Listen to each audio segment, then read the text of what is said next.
Retour dans la semaine de l'écho sur France 24. Je suis toujours en compagnie de Céline Antonin, économiste à l'OFCE, Christian Saint-Etienne, économiste et professeur au CNAM, auteur de Osons l'Europe des Nations aux éditions de l'Observatoire, Pierre Briançon, correspondant à Paris de Politico Europe. L'Italie a un nouveau gouvernement anti-système. La Ligue de Matteo Salvini et le mouvement 5 étoiles de Luigi Di Maio sont parvenus à un accord pour surmonter le veto du président Sergio Mattarella. Mais pour le poste de l'économie, Giovanni Tria serait un euro compatible, même s'il critique l'excédent budgétaire allemand. L'eurosceptique Paolo Savona sera quant à lui ministre des politiques européennes. Alors ce gouvernement peut-il tenir? Menace-t-il l'Europe? Quelques réactions, on en débat ensuite. J'avais pas de prompteur. Quindi in questa fase, io ripeto, l'unico accento che noi poniamo è quello finalmente di poter uscire da questo stallo, perché il Paese non ne può più, noi dobbiamo andare a risolvere i problemi delle famiglie e delle imprese. È l'unico interesse che abbiamo ed è l'unico interesse che è venuto fuori dalla nostra riunione.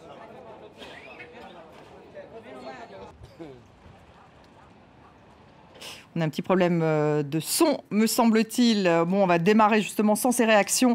Christian Saint-Etienne, finalement, cette Italie, ce gouvernement, ce nouveau gouvernement avec finalement le même président, le même Premier ministre qui a d'abord été désigné par Sergio Mattarella, est-il le même, justement? Et Sergio Mattarella leur dit bonne chance, d'ailleurs. C'est donc un gouvernement populiste et anti-système ?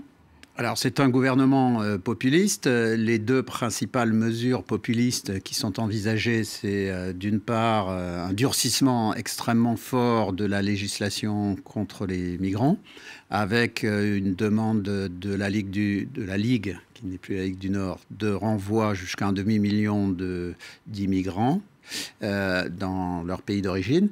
Voilà, et le poste, c'est Matteo Salvini qui sera le ministre de l'Intérieur, donc ça ne change pas, ça ne change pas. Par rapport au tout premier gouvernement. Quant à 5 étoiles, la principale mesure, c'est de mettre en place un revenu minimum pour entre 4 et 6 millions de personnes, qui devrait coûter entre 20 et 30 milliards d'euros. Apparemment, cette mesure est retenue. Donc, sur le fond, il y a aucune différence de grande mesure par rapport au premier gouvernement avorté de Conte.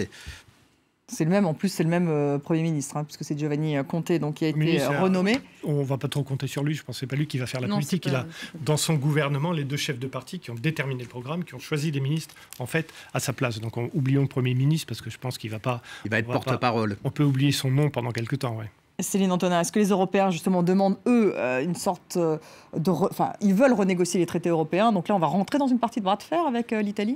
Alors, oui, sans doute. Enfin, de toute façon, l'Italie a été souvent en bras de fer, puisque même pour la réduction des déficits, c'est vrai qu'on a souvent vu des bras de fer entre, à l'époque, Renzi et la Commission.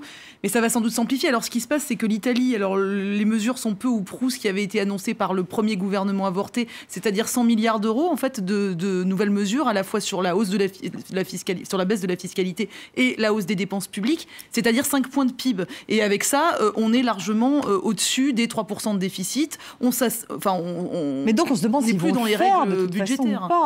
Alors, en plus, on se pose la question parce que par exemple, une mesure très simple qui est celle de la baisse de cette histoire de taxe, de la flat tax en fait, donc d'avoir une taxe proportionnelle donc sur le capital. Alors aussi bien baisser cette taxe sur les entreprises et sur les ménages, on se demande si le parti 5 étoiles va être d'accord pour la voter, puisque clairement elle avantage les plus riches. Donc on voit bien qu'il risque d'y avoir de gros tiraillements. Le parti 5 étoiles défendant, lui, le revenu universel. Oui, mais une forme de on voit bien qu'il risque d'y avoir des tiraillements au niveau des votes, surtout que par exemple, je rappelle qu'au Sénat, il n'y a que 6 sièges. En fait, cette majorité fragile ne dispose que de 6 sièges d'avance. Donc en fait, à mon avis, ça risque sur le vote de certaines mesures de poser vraiment des questions. Et effectivement, il va y avoir un bras de fer avec la Commission. Et à un moment donné, à mon avis, l'Italie devra de toute façon faire quelques concessions. Donc voilà, je crois que... Pierre Briançon, ça risque d'exploser en vol finalement.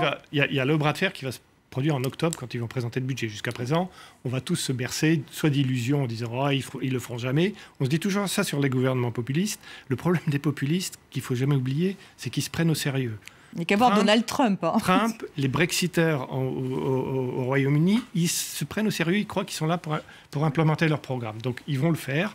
La question est-ce qu'ils vont l'étaler dans le temps ou pas? Vous avez dit 5% de PIB entre la flat tax, le revenu universel, plus un certain nombre d'autres. Blanchard, il y a 3 économistes qui ont fait un papier il y a une semaine qui disent 6 à 7% de points de PIB. Donc on est vraiment de points de PIB en plus. En plus. Parce que c'est en dépenses.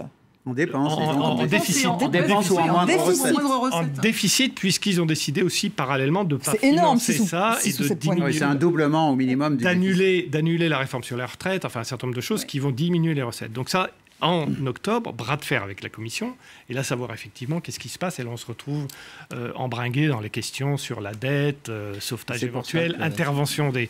Et d'ici là, quand même, il y a quand même des échéances européennes, réforme de la zone euro, qui sera une réformette franco-allemande au mois de juin, dans lesquelles le gouvernement italien si on ne se masque pas la face, va saboter, puisque l'Italie, évidemment, ni sur la ligne qui... Donc ils ont un pouvoir de nuisance très fort, vous êtes en train de dire... Dans tout système où on décide à l'unanimité ou même à la majorité qualifiée, l'Italie, qui est le troisième puissance économique de l'Europe et de la zone euro, aura son mot à dire. Et là, on n'est plus dans le cas d'un gouvernement technocratique dont on pouvait se dire, dans les mois qui viennent, ça va être un peu calme. Je pense que ça va être rock'n'roll très vite, et dès la première réunion des ministres européens. Juste un point, par exemple, même sur la question des banques et de l'union bancaire, sur laquelle on était en train d'avancer, ils veulent revenir au bail-out, c'est-à-dire au fait que l'État puisse aider les banques en difficulté, alors qu'a priori, la règle était que les banques devaient se restructurer. Donc, par exemple, sur ces questions-là, les questions du CETA, enfin, il y a plein de questions effectivement, sur lesquelles ils sont en totale divergence avec... Est-ce qu'on risque une nouvelle crise de la zone euro, Christian Saint-Etienne ?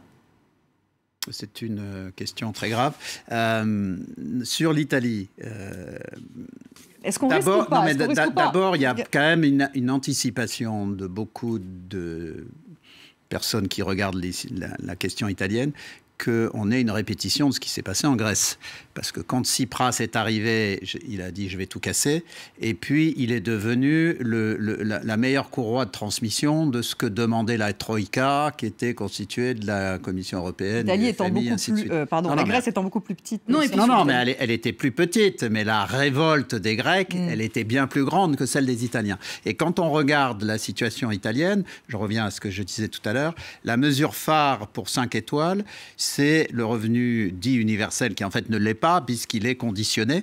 Or, il se trouve que... 780 € par mois. Oui, mais pas pour tout le monde. Pour les chômeurs. Voilà. Et donc, il faut savoir que 5 étoiles a été largement élu par la moitié sud de l'Italie, et qu'ils vont très certainement vouloir mettre en œuvre cette mesure assez vite. Si il se donne un budget pour ce revenu universel conditionné d'une quinzaine de milliards d'euros, ils peuvent faire quelque chose qui fasse que, du point de vue des électeurs, du mezzogiorno, ils auront tenu le contrat. Pour ce qui est de la Ligue, s'il arrive à faire voter d'ici à la fin de l'année des mesures extrêmement dures sur la sécurité et l'immigration, les gens du Nord considéreront qu'ils ont tenu leurs promesses. Or, il y a plein de verrous qui ont été mis en place. D'abord, le président de la République italien a dit qu'il ne voulait pas qu'on remette en cause les accords avec l'Europe. Deuxièmement, le ministre des Finances qui a été choisi est pro-européen. Troisièmement, le ministre des Affaires étrangères est pro-européen. Donc je pense qu'il y a des verrous pour que, en dehors des 2 principales mesures que je viens d'évoquer... Donc revenu universel et immigration. Voilà, et qui peuvent, à mon avis, tenir dans 20 à 25 milliards d'euros. Ce qui veut dire que l'Italie, en faisant s'ils ne mettent pas en place le programme fiscal tout de suite, et s'ils se tiennent à l'intérieur de 20 milliards d'euros, ils peuvent rester en dessous de 3 points de PIB. Juste un point sur la comparaison avec la Grèce. Moi, je crois qu'il y a quand même une grande différence, c'est que la Grèce était sous plan d'aide et quelque part contrainte d'accepter des conditions si elle voulait continuer à bénéficier du plan d'aide, enfin du plan d'aide de la Troïka. Alors que c'est vrai que l'Italie ne dépend. Enfin, alors l'Italie a signé le TSCG, qui est le traité sur le déficit. Bien sûr, mais là en l'occurrence, je veux dire, c'était du jour au lendemain. On leur disait vous êtes en défaut de paiement. Enfin, il y avait quand même cette épée de Damoclès sur leur tête. Oui, mais là, c'est le défaut de paiement sur les marchés, c'est-à-dire que l'épée de Damoclès sur les marchés. Alors justement, on a vu le spread pour l'instant n'a pas encore augmenté. C'est évident que l'écart de taux va. Le spread, il a explosé. Il a augmenté, mais il n'est pas encore à 7%. Voilà, mais il peut monter à 500, 700, 800 points de base. Il y a un truc sur l'Italie quand même qui différencie de la Grèce, c'est que l'Italie, malgré tous les clichés qui véhiculent en Allemagne, n'est pas un pays qui est mal géré. L'Italie est en déficit à cause du service de la dette. L'Italie, le budget d'Italie est en excédent. Non, mais le budget italien, le budget d'État italien est en excédent avant paiement des intérêts depuis plus de 10 ans, depuis la crise. Avant la crise, c'est une autre chose. Non, mais et puis la croissance a repris. La croissance a repris.